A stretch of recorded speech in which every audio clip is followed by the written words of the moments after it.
New weekend, new day, and a new bracket to play. Welcome back, everyone, to the Mid-Season Showdown. Now, as you can see, I am still flying solo here in the LCS studios, but don't worry, I am joined in spirit and in very large screens by your analyst desk of the day. It's Raz, it's High, and it's Primal. Now, Raz, I Did know they let you out of there? No, man, I've been here all week. They just trapped me inside. Did they have a shower at least? What's going on over there? This is it. It's me in the studio. This is where I live now, okay? Now, Raz, I know I had you here all last week, so I heard plenty of what you had to say about those series. But, Hi, Primal, I have not spoken to you since we saw the Mid-Season Showdown take place. So, Hi, I want to come to you first. Give me your first thoughts on the way that the Mid-Season Showdown has broken down so far. So what I just heard is that Raz isn't allowed to talk for the rest of the show. If I'm That's not it. mistaken. He's done. So he can't talk back. Okay. I'm just a superior analyst. No, just kidding. I think the games last weekend went the way I expected. It was a 3-1, 3-0. I didn't expect any different. Maybe a 2-3-0s, but at the end of the day, it was not the most exciting to watch. So I'm hoping today, since I'm on the desk, we have a bit of fun on the games. I'm perfectly okay if go to Silver Scrapes, if it becomes a circus, whatever it may be, I'm here for the show. And I think you're going to get Silver Scrapes today, man. But yeah, last week was all according to script. And that's okay because the strong teams look strong. So nothing wrong with that. Yeah, things went a bit to chalk, but I just heard 5 games. My ears have perked up. My blood is starting to boil, and I'm ready to go. Now, last weekend, we did see the first round of our upper bracket play out with TSM falling to TL. And 100 Thieves, well, they fell to Cloud9. Of course, that puts them down into the lower half of the bracket, where tomorrow the Dark Horse Dignitas will face off against 100 Thieves. But today, we've got Evil Geniuses aiming to take down the second-place team from the regular season in TSM. Now, before we get into any of today's action, with MSI only a few weeks away, I wanted to discuss which of our 6 playoff teams would best represent North America on the global stage. So Primal, coming to you first. What are the teams you're looking at initially? So I'm looking at C9 and I'm looking at TL, but to be honest with you, man, if you want to win MSI, you got to send TL. I think right now C9 looks super good, don't get me wrong, and I think they're only going to scale throughout summer. But when I look at Fudge, who is one of the better top laners, just to be clear, but I looked at how it was when he first stepped on the LCS stage, I don't want to see that at MSI, whereas I'm confident that all of TL's players with their combined Worlds experience and just pound for pound their skill within the role are going to be fine. And I think at the international level, when you're competing against the absolute best players in the world, that's super important. So I think TL to win MSI now. All right, I'm an open man. I'm a man of development. So when I see Fudge through this split getting better and better, and then the series that we saw versus 100 Thieves, not only Trump someday, but then honestly, he a lot of people would say that he was, player of the series, or at least could have been, should have been. I think that Cloud9 can do it. I also agree with Team Liquid, just from the flexibility standpoint. When we seen Team Liquid in internationals before, the only things that come to mind is, man, if their drafts were a little bit more flexible so they can deal with the more aggressive teams, and it wasn't so telegraphed that they would be playing weak side top lane, or at least a specific jungler like Lee Sin or Graves or all these things. We have flexibility now. Santorin has literally popped off in the TSM series. Jensen, the flexibility of now being able to deal with the new patches and go towards the REs and then give him the 5 picks. I think Team Liquid are in a really good position. Last point, though, I got to add the caveat. TSM last summer, got bumped out of the upper bracket and went to the lower bracket, and then they developed throughout the double round robin. So I'm opening the doors for them as well. But right now, I'm going to land myself on Team Liquid. You tell me that Team Liquid has versatile playstyles, but how are you not going to bring up Cloud9 in this? If there's a team that has multiple playstyles, you got to take a look at C9, man. Perks has a lot of different champions he can play. He's been to World Finals, I'm pretty sure, if I'm not mistaken. I'm looking forward to Cloud9, not only because we historically have done the best at Worlds, and by we, I mean when I was on the team. I don't know when I was. That wasn't clear. I'm glad you clarified. Thank you. Yeah. I'm the best, by the way. C9 has done well at Worlds. They missed 2020, which I was pretty sad about. And they've never attended MSI due to, that's a stat I just figured out from our stats man, Tom. So I want to see C9 at this MSI. I think they'll perform well. They historically perform the best out of NA teams. Granted, NA performing internationally is whatever you may take of it. They've done the best, so I'm confident for them to do well here too if they make it. And I personally want to see Perkz on the big stage. He's a big pickup to our region this year. And if he's going to show up and make NA known, the only way he's going to do that is at International. So I want to see what he can do for North America at Worlds for us. Or MSI. No bias though, right, Hai? No bias at all. Literally zero. Literally zero. I mean, it is interesting to me that they have not yet represented us at MSI on the international stage. Well, as you mentioned, they are one of the top performing teams for us historically once they do make it to international. But while our Cloud9 team has ultimately popped off throughout this split and showed us a display of dominance, it was, of course, a group effort. The powers that be gathered once again, and while it was a tight race, I think only one vote separated all, we are proud to call the C9 team our coaching staff of the split. Nice. I mean, it's Very like, nice. yeah, I mean, it's like the first year, so I was worried a lot, but yeah, I mean, happy that everything turned out well. Yeah, so coming in as a new team, there was a lot of new player and new coaching staff this year. Honestly, the new faces joining C9, I feel like everyone has been doing a fantastic job. I don't think I had to do anything like special to make things work together. At the beginning, we had a lot of like conflicts, I would say, or like discussion, arguments about like the different opinion about us like approaching the game. But I feel like right now we've been kind of synced up and being on the same page. And then if there's ever like new issue come up, we're doing a good job about like recognizing. Yeah, we've been working on how we can present information and how we can present ourselves better, and how they can also, you know, listen better and talk to each other better. And I mean, it's just been a slow grind. Yeah. I would say my coaching style kind of comes from my own personality. I'm like friendly, teammate-ish, you know, easy to approach. But in-game wise, I would say I'm just like trying to cover like general flow of the game and then making sure the team is discussing the right stuff. I am very analytical. I like data a lot, and I like be specific and try to create like a concept or an idea of the things that I scout. And for like Max and Veigar, they have been helping us individual lanes feedbacks, and those are really helpful too. So I'm just generally really happy. Cloud9 will just absolutely demolish their opponents. And does Cloud9 do indeed have enough firepower to claim the Nexus and first place? Zale here with Hai for another edition of Dueling Drafts ahead of the match between TSM and EG later today.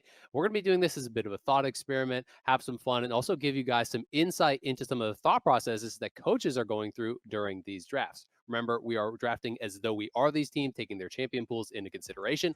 I am going to be TSM. Hai will be EG here today. And with my first pick, I grab up Hecarim. I think this is the strongest jungler in the meta here today. It's a good takeaway as well from Svenskeren. This is something that is going to allow me to dive, to really be aggressive in those 5v5s where I feel like TSM is strongest. So I picked Kai'Sa and Olaf here. I need to hide as many picks as possible. So one, I picked one of the strongest AD carries at the moment, especially with Tristana being banned. And then two, I picked Olaf for the early game pressure. He's able to match Hecarim throughout the early game, and he scales pretty decently, comparatively to Hecarim at least. So I have two safe picks here, and that are also strong. All right, with my next two, this is going to be probably where people maybe love or hate it. I think that Shen Hecarim as a combination is so incredibly powerful. Generally in the LCS, if Shen makes it to the second phase, then it gets banned out when Hecarim has already been picked. So I knew if I wanted it, I would have to grab it early.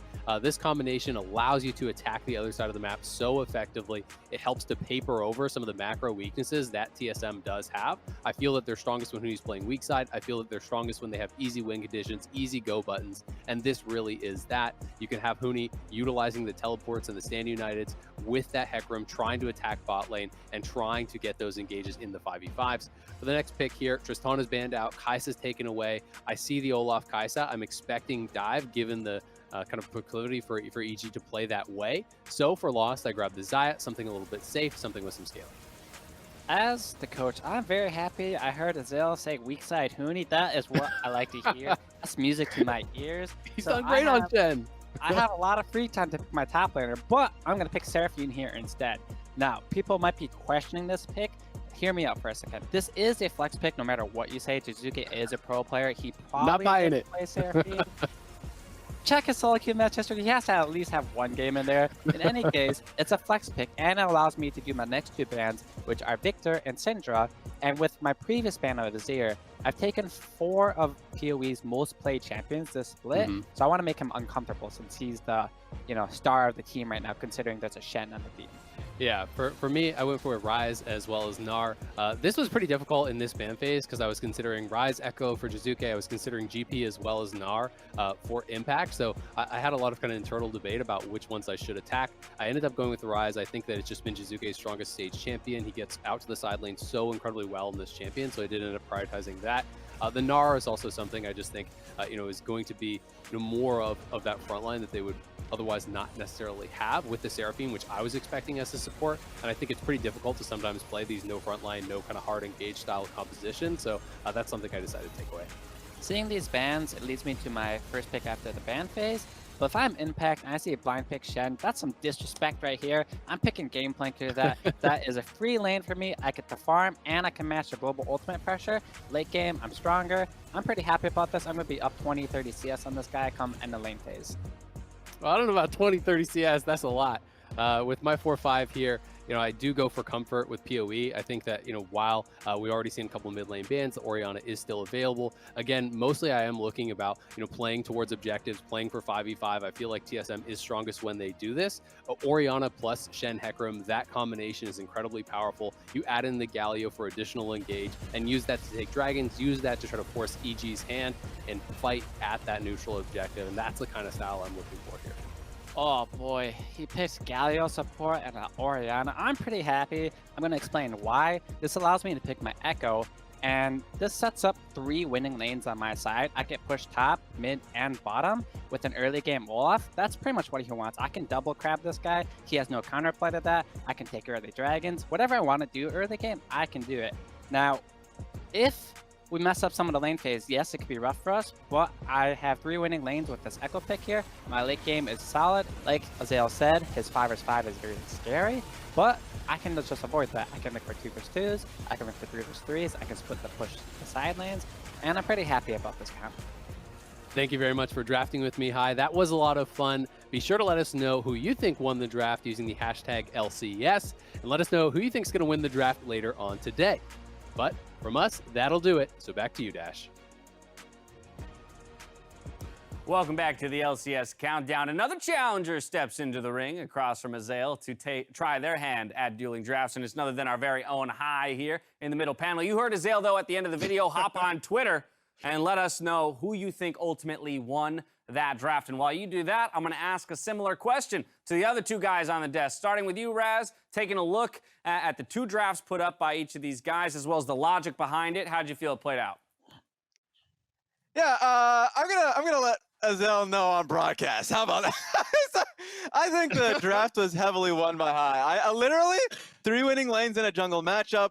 Like, of course, I'll give the caveats. It is a harder win condition for sure. Like, your hard CC is the Seraphine. If you do fall behind, like, your face checking will literally just be the Olaf. So I can understand, like, if you fall behind, it's punishing. But you have, if you want a team fight, because you should have first dragons, you should be on side lanes. Even if you're, somewhat behind, you can play towards split push win con. You can actually do that with Echo and GP. And even though you would think that the Xayah is protected, it is so hard if Echo's playing flanks properly, GP barrels in the front, and then, of course, Seraphine that's just rolling through Olaf in the back line. So I think it's very difficult for TSM to play out the draft if Hi's draft plays properly.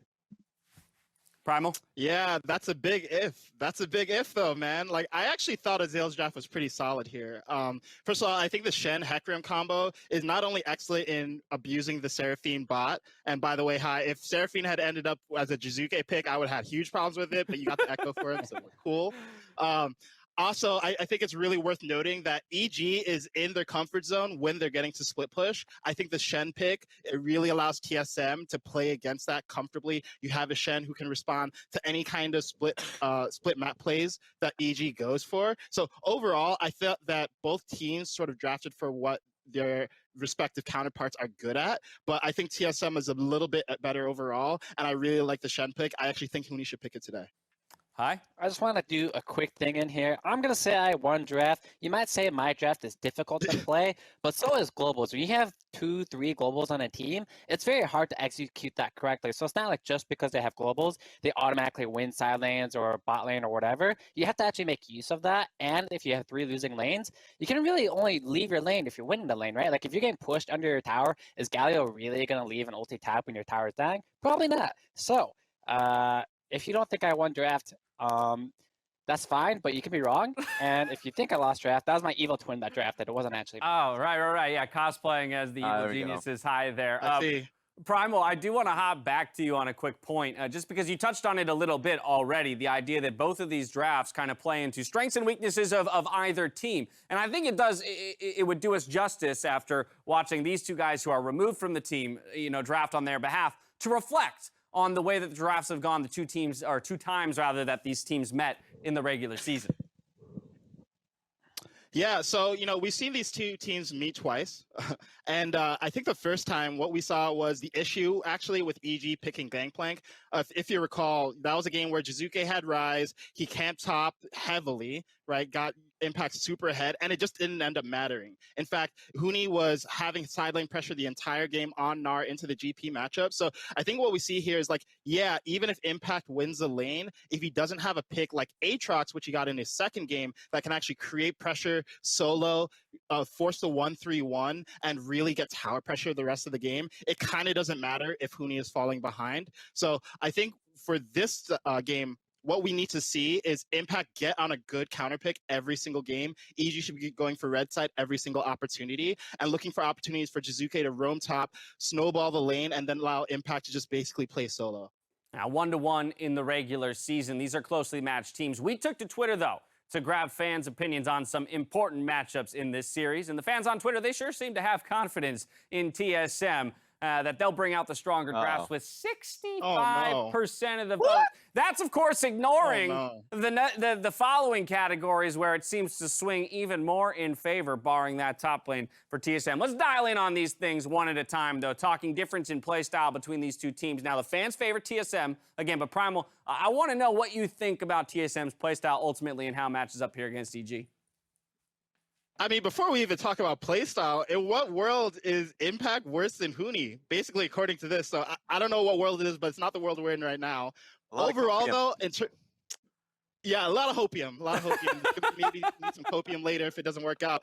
But look, overall, I can see why a lot of people might think TSM's playstyle is better. I think the aspect in which it's better is that they're more consistent at executing, right? They know they play front to back team fights well. They know how to allow PoE to carry on these late game picks like Azir, Victor, and go for Barons, look for the 5v5.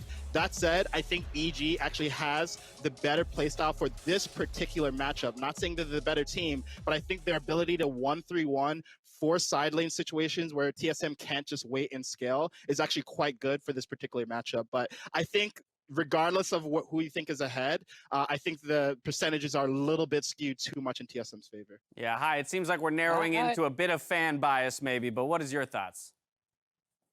They're fans for a reason. We're on the desk for a reason. I'm going to say that they are having fun doing those percentages and they're just straight wrong.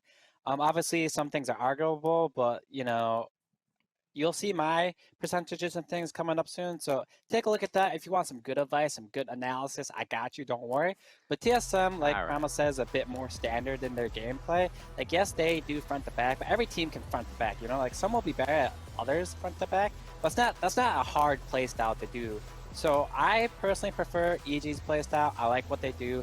I like the option of taking small skirmishes in these fights 3v3 and looking to play through the side, because they can obviously front to back as well.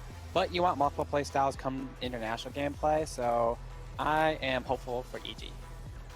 Raz? Yeah, it's interesting because even listening to Azael, like the sentiment seems to be that the TSM playstyle is more standard play. While Huni can provide a lot for your team, especially and put you in side lane situations, like the team looks better when he's on something like a Shen or something that can support the team as a whole. So that's one thing I'm looking for. One thing I'm looking for, if we're just talking about drafts, is the fact that Jizuke on counterpick to the TSM control mages, I think makes EG's draft more flexible.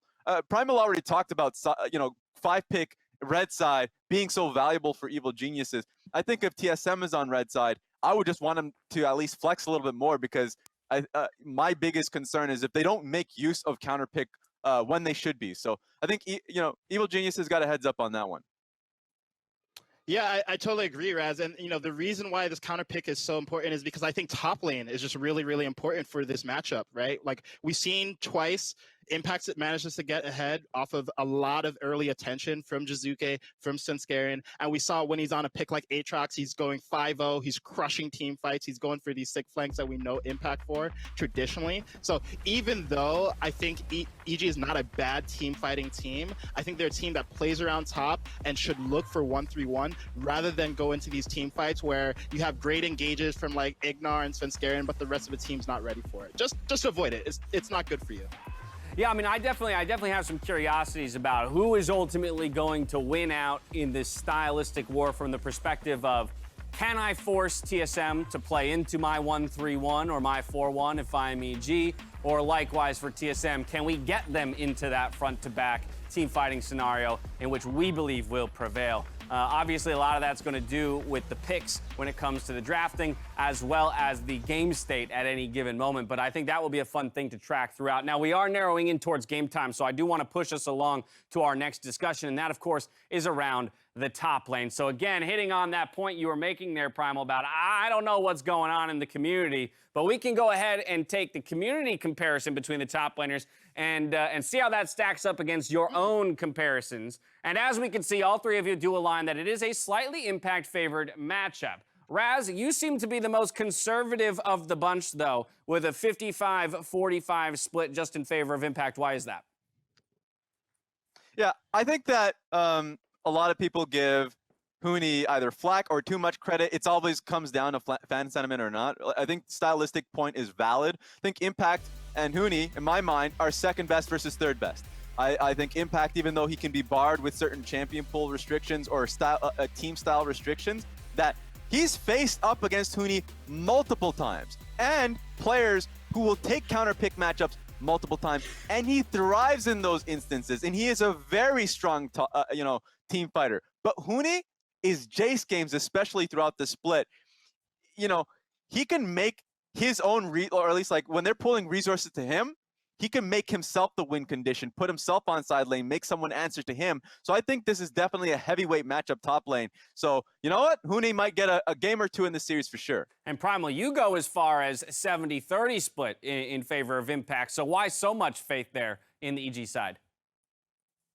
Yeah, so I hear you, Raz, on Huni being able to carry on picks like Jace, but I think he does that against weaker teams. I think against stronger teams, he gets camped a lot, and he's not quite as good at dealing with that kind of pressure. So even though I think mechanically speaking, these guys are pretty similar, I think Impact plays weak side still better than Huni, although I think Huni has come a long way. It's funny because it's like, you're knocking down Huni for getting towered over. I don't think there's many top laners that can survive getting like 3v1 or anything like that. But in my case, I like Huni because he has a big champion pool. It makes me happy to see top laners have a big champion pool since it is such a diverse role in how you play it. My only reason why I have Impact so much higher than Huni is the fact that he's so consistent. He's pretty much a boulder when it comes to top lane and how good he is, whereas Huni can either be like a mountain or like a little pebble, which, for top lane, you don't want it to be a volatile role. It's such a... That lane, in my opinion, is not fun to play when it comes to competitive. If you fall behind, you really feel that. So I have to knock down Huni a lot of points just because that lane itself, it kind of sucks in my opinion if you start falling behind. So yeah. High's not a top laner. Yeah, and Hi, look, I feel you on there's not many people who can survive getting Dove 3v1, but Impact is one of those few people. So these are both good. I was gonna say to support Primal's point there, very few top laners can die 4 times within like the first 10 to 15 minutes and then go on to like single-handedly carry a game for his own team in the regular season. So maybe the big argument there for Impact. Let's move to mid lane though as well, because once again, the community put this well into TSM's favor. But if we again take a look at your guys' rankings, and this swaps over, we'll see, boom, there it is. It's not quite 83-17. We got 55, we got 60%, but there is faith for PoE. Back to you, Primal. Why?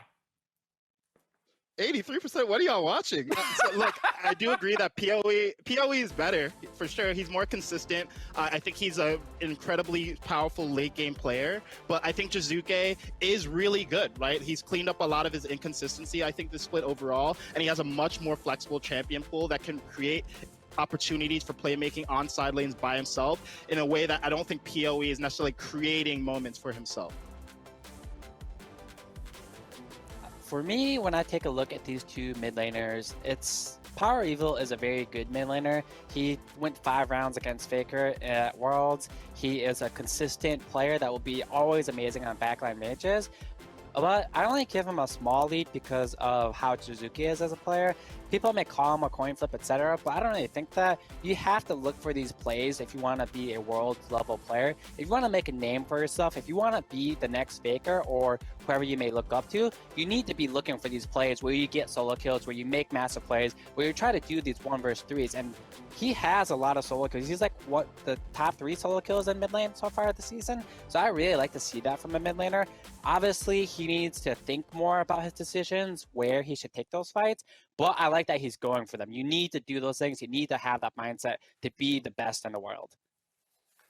Yeah, I think for me it's really close between these two. 3rd place versus 4th place mid laner in my mind. And even though the replays haven't shown him in the best light, I think he has really good moments far more frequently than people give him credit for. All right, yeah, definitely going to be an exciting matchup there in the mid lane. The picture of stability and in some senses the picture of chaos, but needed for EG to pilot to victory. Before we load onto the Rift, I want each of you to walk me through your predictions. Who's taking the series and in how many games? So Raz, down the line, we're going to start with you. TSM EG? 3-1 TSM. 3-1. I think TSM is, the better team. Even though I give a lot of credit towards Evil Geniuses, I think TSM will develop after the last loss. 3-1's the call here. Hi, what about you? I got 3-1 for EG now. Ooh! You may say I'm running our thing yet, but I have some faith in them. I think if they win game 1 or 2, it's going to put TSM in a bad spot. I think the mental game here will be pretty important. So hopefully EG starts it off strong. If not, I'm doomed, but I have faith for them to take the first game. The man did the drafts. Now he's got the faith. Primal, what about you? You're the tiebreak here. Yo, hi, if you're running it down, we're running it down together, man. 3-2 EG. What? I think TSM is overall the more consistent team, but I think EG has a really great matchup here. I think they're going to abuse Huni. He's not going to get to play the game. I think they're going to 1-3-1, and TSM, they're not going to know what to do. So 3-2 EG. Well, Raz is done, as you can see, but it don't matter because it's time for us to get into the games. We're handing it over to Captain Flowers and Kobe to kick off our series. Enjoy. You really didn't like our prediction? You're in the lower bracket. If you lose, you're basically out. So our game just matters more. You don't have that second life.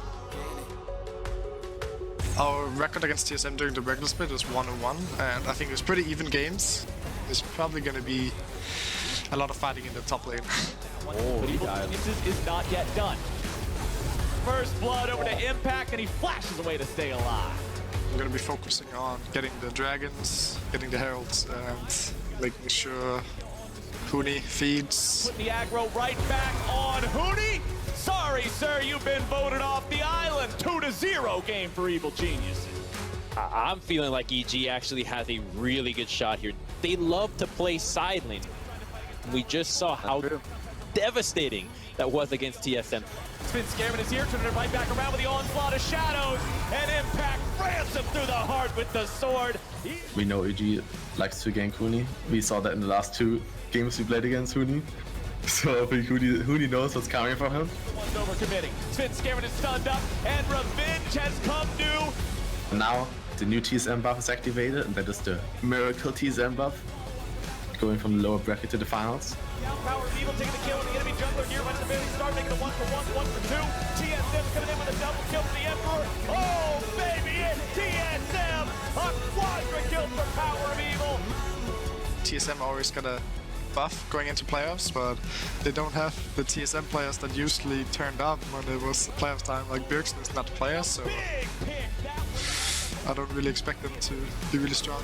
Here now, Sanders is already coming out with Impact, grabbing the kill here into the back line. The team fight is over. It's Evil Geniuses start to finish. My buff is getting underestimated pretty much nearly every time. I make it with the team that no one believes in. Turning this sucker right back around with power of evil. We can make it work. You obviously need to give it all. Be ready, show up on the day. It's all gonna come down to this. Give the flash forward in the queue on.